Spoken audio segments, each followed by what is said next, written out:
건설 현장에서 가장 중요한 자재는 뭐니 해도 철근과 콘크리트, 철근과 레미콘입니다. 골격 형성을 위해서 꼭 필요한 자재입니다. 철근 콘크리트에 만약 어떤 문제가 생긴다면 건물 자체 안전에 치명적이 됩니다. 그래서 무슨 자입니까? 물살자입니까? 그 철근 빼먹어 갖고 무너진 순살자에 그게 그렇게 나타나는 이유가 철근 콘크리트의 문제가 되니까 그렇게 무너지는 겁니다. 모든 자재들이 그렇지만 특히 철근과 콘크리트는 시험 결과 인정받은 제품을 사용해야만 합니다. 규정에 맞는 결과가 나온 시험 성적표를 제출해야만 해당 제품을 납품할 수가 있습니다.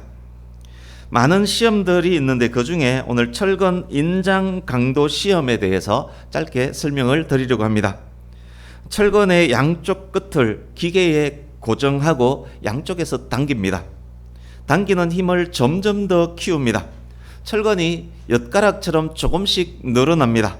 그러다가 어느 순간 뚝 하고 끊어집니다. 철근이 늘어지기 직전까지 버티는 그 힘이 철근의 인장 강도입니다. 어떤 고장력 철근이 있었습니다. 얼마나 잘 만들어진 제품인지 양쪽에서 150톤 힘으로 당겨도 늘어지지 않을 정도입니다. 인장 강도 100톤을 요구하는 건설 현장에 납품할 일이 생겼습니다. 100톤에 버틸 수 있음을 테스트해서 시험 성적표 제출해야 합니다. 철근을 제작한 공장의 주인, 마음이 느긋합니다. 왜냐? 자기 철근은 100톤이 아니라 150톤의 힘도 거뜬히 버틸 수 있음을 알기 때문입니다. 주인이 철근을 기계에 물립니다. 아주 천천히 작은 힘으로 시작해서 140톤 힘까지 당기도록 기계를 설정해 놓고 다른 볼일 보러 나갑니다. 양쪽 끝을 기계에 꽉 붙잡힌 철근의 이야기를 이제 해드리겠습니다. 옴짝달싹을 할 수 없습니다. 서서히 양쪽에서 당깁니다. 사지가 서서히 아파옵니다. 점점 더 세게 당깁니다. 실핏줄이 튀어오르고 근육이 뒤틀립니다. 더 세게 당깁니다. 아프다고 비명을 지릅니다. 80톤 힘에 이르렀습니다. 근육이 터지고 아프지만 그래도 버티고 있습니다. 그런데 이상합니다. 이 지경에 이르렀는데도 주인이 보이지 않습니다. 험악한 기계에 물려놓고 무심히 나가버렸습니다. 이제나 저제나 기다렸지만 기계가 당기는 힘은 점점 더 커지고 몸은 뼈까지 뒤틀리지만 주인은 수고한다, 힘내라 말 한마디도 없이 물 한 잔 먹여줌도 없이 그냥 나타나지 않습니다. 90톤, 95톤에 이르렀습니다. 아파 죽겠지만 그래도 버티고 있습니다. 자기가 납품될 현장은 100톤 버티는 물건을 요구하기 때문에 조금만 더 버티면 이 고통은 멈출 것이라 생각하면서 이를 악물고 버팁니다. 드디어 100톤에 이르렀습니다. 정말 아픈데 주인이 나타나지 않습니다. 주인이 와서 기계를 멈춰야 할 텐데 감감무소식입니다. 나갈 때 기계실 전등 불까지 끄고 갔습니다. 고통과 깜깜함 속에 공포가 엄습합니다. 100톤이 아니라 이제 110톤, 120톤으로 당깁니다. 철근이 주인을 원망하기 시작합니다. 주인이 도대체 왜 그러는지 주인을 만나기만 하면 제대로 따져볼 생각입니다. 130톤으로 당기고 있는데도 주인이 나타나지 않습니다. 더 이상 버티기가 어려울 것 같습니다. 고래고래 소리 지르면서 울며 불며 주인을 부릅니다. 그러나 주인은 아직도 오지 않습니다. 곧 축 늘어져서 뚝 하고 끊어질 것 불보듯 뻔합니다. 빨리 와서 기계 작동을 멈춰야 그 일을 면할 텐데 이놈의 주인은 코빼기도 보이지 않습니다. 주인이 그런 인간일 줄 정말 몰랐습니다. 철근은 주인을 원망하며 불평하며 몸을 찢는 고통에 지금도 비명을 지르고 있습니다. 이 철근 이야기가 오늘 본문을 잘 설명할 것입니다. 욥기 23장 24장은 22장에 기록된 세 친구 중 한 명인 엘리바스의 말에 대한 대답입니다. 세 친구 전체에 대한 말 대답이기도 합니다. 지난주 말씀도 엘리바스 말에 대한 대답이었습니다. 3명의 친구 중에 엘리바스가 대표격입니다. 22장에 기록된 엘리바스의 말 중 몇 곳만을 먼저 확인을 해보겠습니다. 22절 보십시오. 22장 22절. 엘리바스가 이렇게 말했습니다. 욥아, 너의 죄악된 본성을 거부하고 하나님의 말씀에 순종하라. 23절 앞부분 보십시오. 욥아, 이 나쁜 놈아, 다른 데 기웃기웃하지 말고 오직 전능자 하나님에게로만 향해라. 24절 25절. 욥아, 이 죄인 놈아, 세상 재물에 마음 뺏기지 말고 하나님을 보물로 여겨라.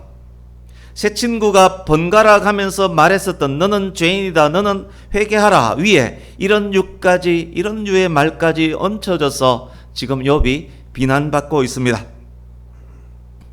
일부 지난주에 설명드렸지만 23장에 이르기까지 전체적인 맥락을 잠시 짚겠습니다. 새 친구들의 논리는 이렇습니다. 현재 욥이 엄청난 고통에 빠져 있습니다. 하나님께서는 악인만을 징벌한다 라는 생각을 갖고 있습니다. 그런데 욥이 지금 징벌받고 있습니다. 그러므로 욥은 사악한 인간이다 라는 결론을 친구들이 내렸습니다. 자신이 생각하는 자신만의 하나님을 맹목적으로 변호하고 있는 중입니다. 훌륭한 신앙처럼 보이지만 친구들의 신앙은 맹목적입니다. 욥의 입장은 이렇습니다. 자신이 악하지 않음을 압니다. 선하고 도덕적인 삶을 지금까지 살았습니다. 자기의 양심이 그것을 알고 있습니다. 그렇지만 자신이 악하지 않음을 친구들에게 설득하지 못하고 있습니다. 맹목적 신앙의 친구들을 설득시키기는 불가능해 보입니다. 설상가상입니다. 욥 스스로도 자신이 이런 고통과 고난으로 찢겨져야만 하는 이유를 모릅니다. 그러기에 더더욱 친구들의 공감을 얻기가 어렵습니다. 내적 고뇌는 더욱 심해집니다. 하나님께서 왜 이러시는지, 도대체 나한테 하나님이 왜 이러시는지, 그렇게 욥은 솔직하고도 정직한 의문을 갖고 그래서 불평도 하고 불만도 표출하고 하소연도 합니다. 다시 친구들의 입장입니다. 하나님을 향해서 불평하며 질문하며 하소연하는 욥을 보고 욥이 하나님을 향해 대항하며 반항한다라고 여겨버립니다. 욥을 향한 비난과 공격은 더욱 혹독해집니다. 아니 저놈 욥이 감히 하나님께 대드네? 회개하라 이 나쁜 놈아, 감히 하나님께 반항하다니. 하나님의 말씀에 순종해라. 전능자 하나님께로만 향해라. 세상 재물에 눈독 들이지 말고 하나님을 보물로 여겨라. 지금 현재 욥이 느끼는 세상은 독화살을 쏘아대는 적들, 그 적들에 포위되어 있는 그런 세상입니다. 이제 본문으로 들어가겠습니다.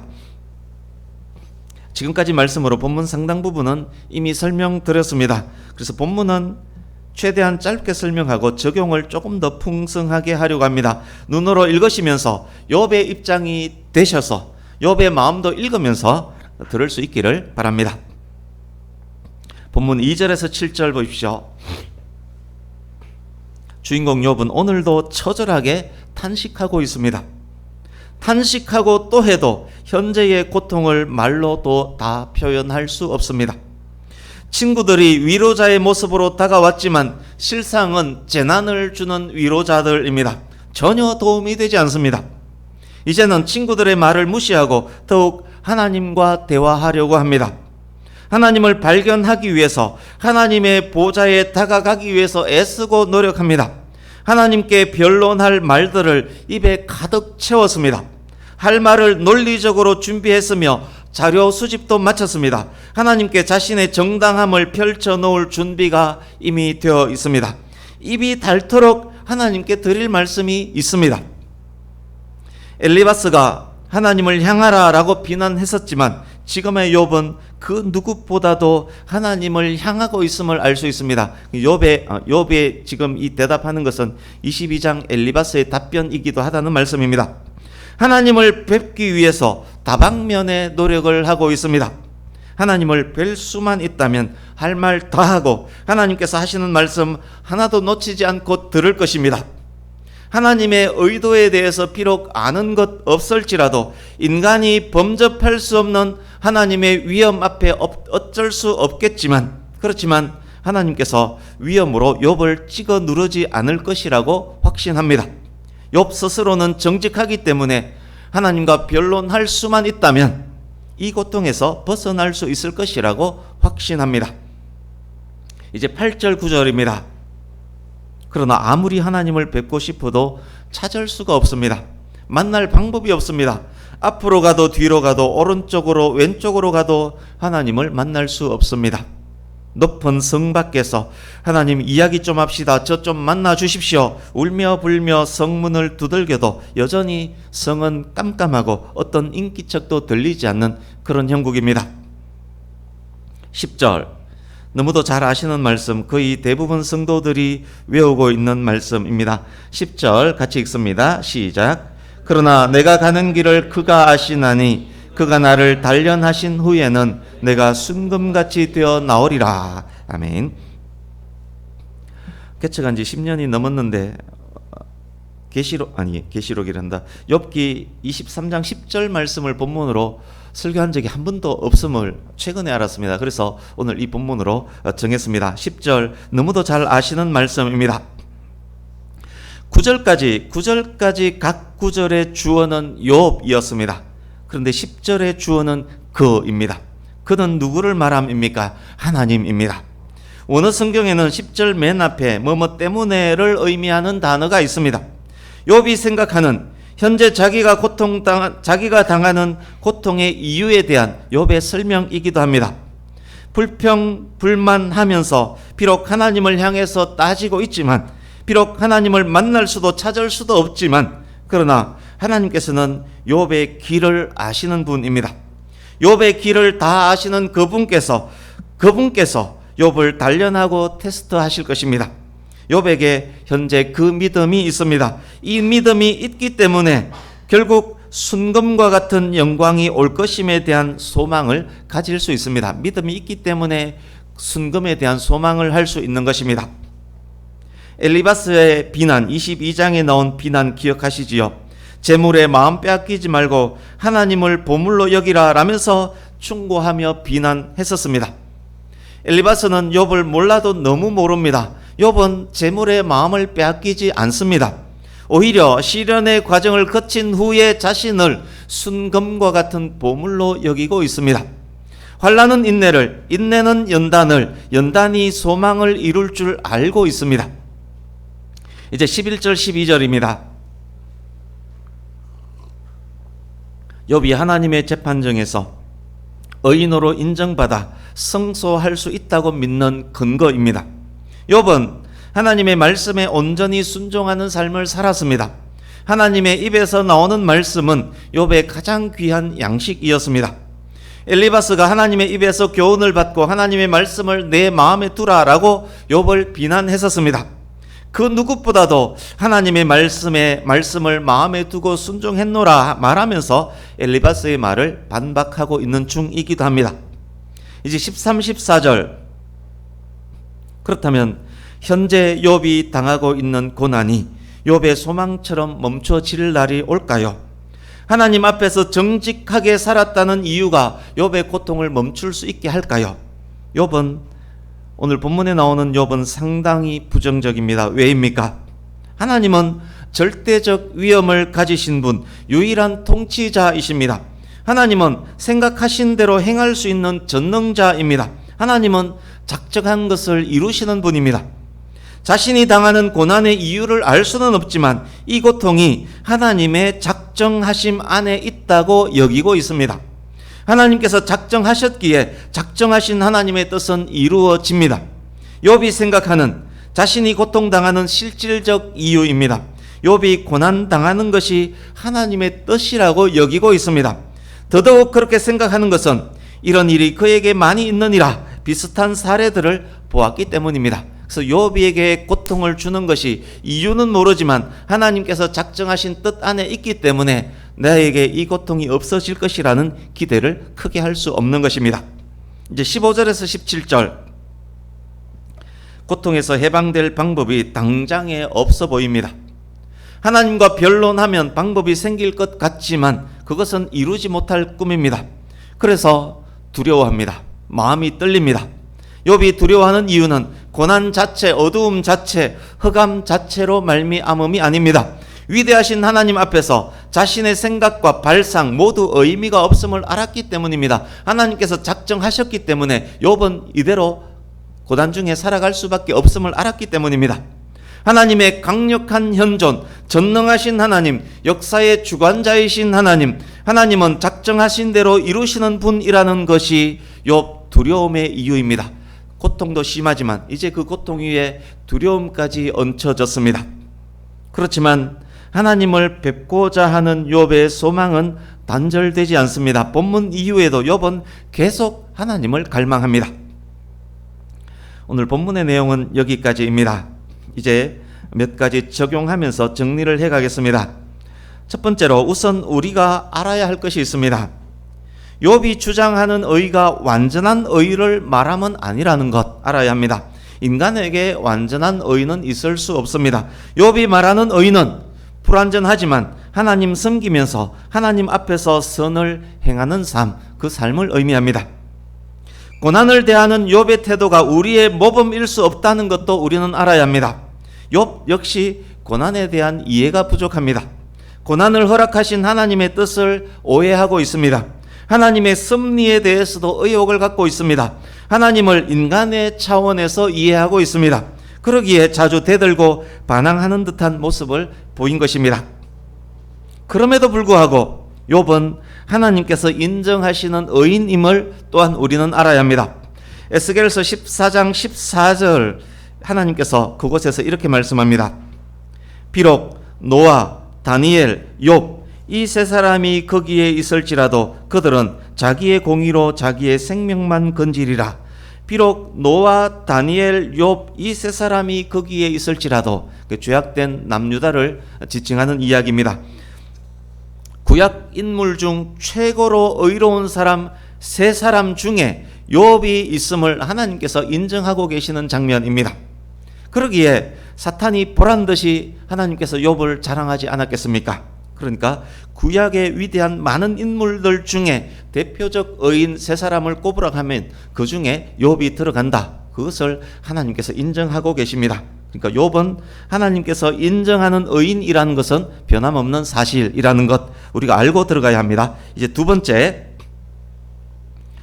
욥이 하나님을 향해서 솔직하고 정직한 의문을 가졌다라고 말씀을 드렸습니다. 그 의문이 하나님을 대항하는 것처럼 친구들에게 보였다라는 말씀도 드렸습니다. 세 친구들에게 의인이 받는 고난은 있을 수 없다라는 생각이 있었습니다. 고난받는 욥이 그들에게 의인일 수 없었습니다. 욥은 그렇기 때문에 욥은 악한 죄인이어야만 했습니다.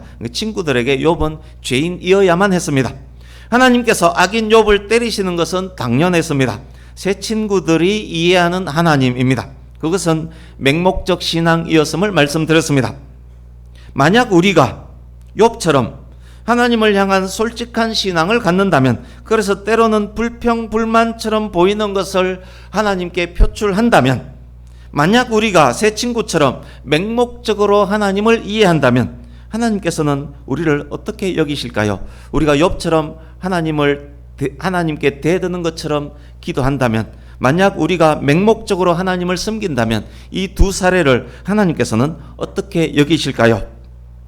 욥기 42장 7절로 가겠습니다.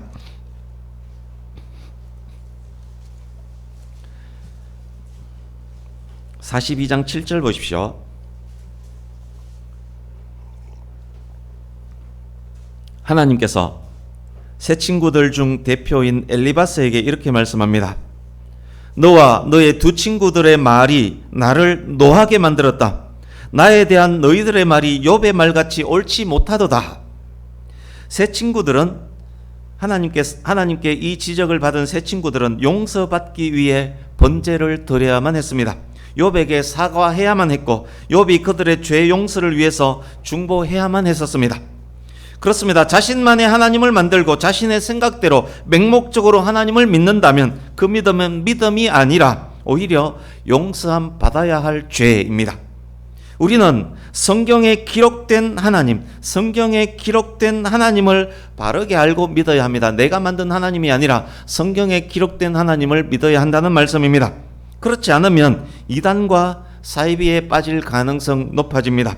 이단 사이비들의 신앙은 교주에 의해서 강요된 맹목적 신앙일 뿐입니다. 그러나 하나님을 향해서 솔직하고 정직한 의문을 갖는 것, 하나님이 궁금해서 하나님께 질문하며 하나님의 뜻을 알려고 애쓰는 욥을 닮은 신앙은 하나님께서 인정하시는, 하나님께서 옳다 인정하시는 신앙입니다. 비록 불평처럼 불만처럼 보일지라도 하나님께 다가가서 묻고 또 묻는 것은 바르고 귀한 신앙입니다. 우리는 불완전한 인간이기 때문에 더욱 그러합니다. 세 번째, 그렇지만 욥의 신앙이 온전한 것은 아님을, 우리의 모범은 아님을 이미 말씀드렸습니다. 욥 역시 자신이 상상할 수 있을 정도의 하나님, 인간과 비슷한 수준의 하나님으로 여길 때가 많았습니다. 마음껏 하나님께 드릴 말들을 정리정돈해서 마음속에 펼쳐 놓았습니다. 입이 닳도록 자신의 의를 주장할 준비가 되어 있었습니다. 하나님을 찾기만 하면, 하나님을 만나기만 하면 그것이 가능하리라고 나름 확신을 했습니다. 앞으로 가서 찾고 뒤로 가서 찾고 왼쪽으로 오른쪽으로 가면서 인간처럼 그렇게 찾았습니다. 이제 38장 1절 보십시오. 욥기 38장 1절.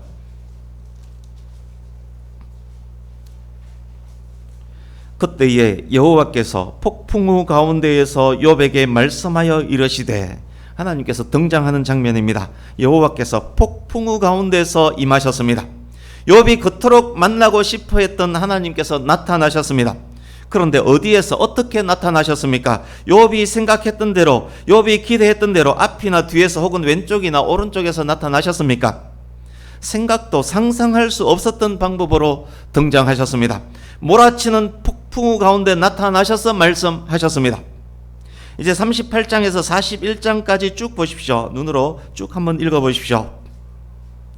하나님께서 욥에게 답변을 하시는데 욥이 질문했던 것과는 전혀 상관없는 말씀을 하십니다. 오히려 욥에게 막 묻습니다. 하나님의 방식대로 말씀하십니다. 이제 40장 2절에서 5절 보십시오. 40장 2절에서 5절. 욥이 하나님을 만나면 구구절절 길게 체계적으로 할 말이 있다, 그토록 자신을 했었습니다. 그런데 보십시오. 나는 비쳐나오니 무엇이라 주께 대답하오리이까, 손으로 입을 가릴 뿐이로소이다. 정작 하나님의 등장 앞에서는 한마디도 말하지 못합니다. 42장 2절에서 6절 보십시오. 지금까지 자기 생각으로 알던 하나님에 대한 이해, 그 이해로 했던 많은 말들 모두 거두들이고 티끌과 재를 뒤집어쓰고 욥이 회개합니다. 그렇습니다. 하나님은 인간의 상상으로도 제한할 수 없는 분임을 우리는 알아야 합니다. 위대하신 하나님은 우리의 변론의 상대자가 아니라 우리의 순종의 대상임을 우리는 깨달아 알아야 합니다. 하나님께 묻고 따지는 것 옳은 신앙이기도 하지만, 그렇지만 우리가 확실히 알아야 될 것은 하나님은 우리의 변론의 상대자가 아니라 우리가 순종해야만 하는 위대한 하나님임을 우리는 알아야 하는 것입니다. 이제 네 번째, 욥에게 있어서 가장 아팠던 것은 하나님의 침묵이었습니다. 높고 깜깜한 성 밖에서 아무리 문을 두들겨도 하나님은 가만히 계셨습니다. 궁금하지 않습니까? 하나님께서는 왜 이토록 길게 침묵하셨을까요? 사탄에게 자랑까지 하던 바로 그 욥이, 하나님께서 정말 아끼고 사랑하는 바로 그 욥이, 하나님의 기쁨인 그 욥이 그토록 아파하는데 하나님은 왜 가만히 계십니까? 아이러니하지만 하나님의 긴 침묵은 욥의 신앙이 견고함에 대한 증명입니다. 또한 욥을 향한 하나님의 신뢰가 크다라는 것에 대한 증명이기도 합니다. 서두에서 인장 강도 테스트 받는 철근에 대한 이야기를 해드렸습니다. 철근 주인이 불도 다 꺼버리고 문도 닫아버리고 오랫동안 돌아오지 않았습니다. 자기의 철근이 잡아당기는 기계에서 찢어지려고 하는데 어디 갔는지 보이지 않습니다. 왜 그랬을까요? 100톤이 아니라 150톤의 당김도 거뜬히 버틸 철근임을 주인이 알았기 때문입니다. 특수 제작된 고장력 철근임을 누구보다 잘 알기 때문입니다. 그래서 100톤, 120톤, 130톤의 힘이 가해질 때도 철근에게 나타나지 않았습니다. 그러나 정말 뚝 끊어지면 안 되기 때문에 140톤까지만 당기도록 안전장치는 미리 해두었습니다. 욥을 향한 하나님의 마음, 욥을 향한 하나님의 신뢰, 욥을 향한 하나님의 기대가 바로 그것이었습니다. 그렇기 때문에 욥이 그토록 아파하지만 하나님은 오랫동안 침묵하신 것입니다. 하나님께서 하나님의 자녀에게 허락하는 고통이 바로 이런 것입니다. 성도의 재원과 특성에 맞춰서 감당할 수 있을 만큼까지만 허용을 하십니다.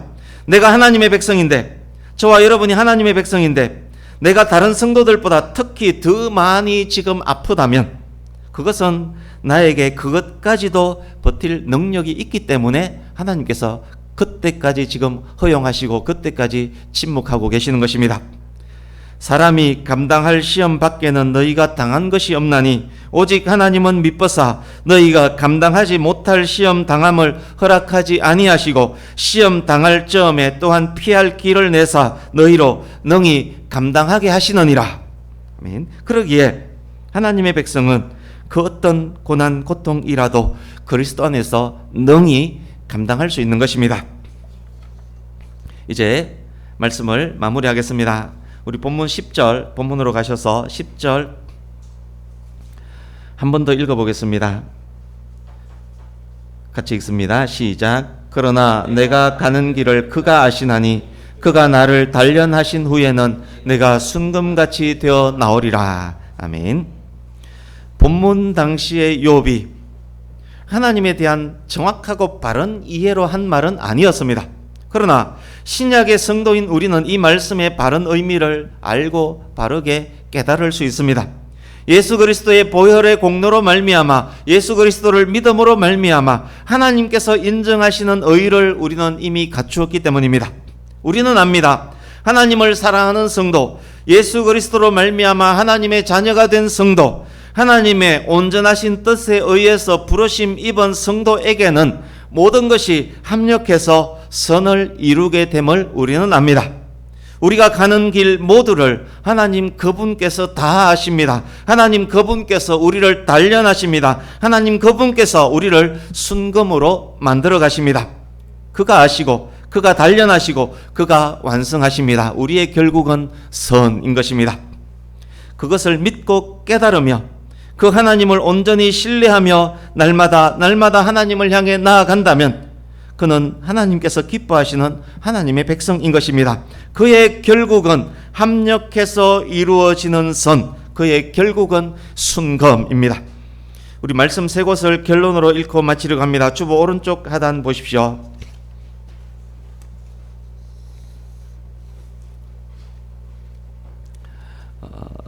시편 30편 5절, 예레미야서 29장 11절, 예레미야 애가 3장 33절을 이어서 같이 읽으려고 합니다. 이 말씀을 아멘으로 마음속으로 받아들이면서 읽을 수 있길 바랍니다. 같이 읽습니다. 시작. 그의 노염은 잠깐이요 그의 은총은 평생이로다.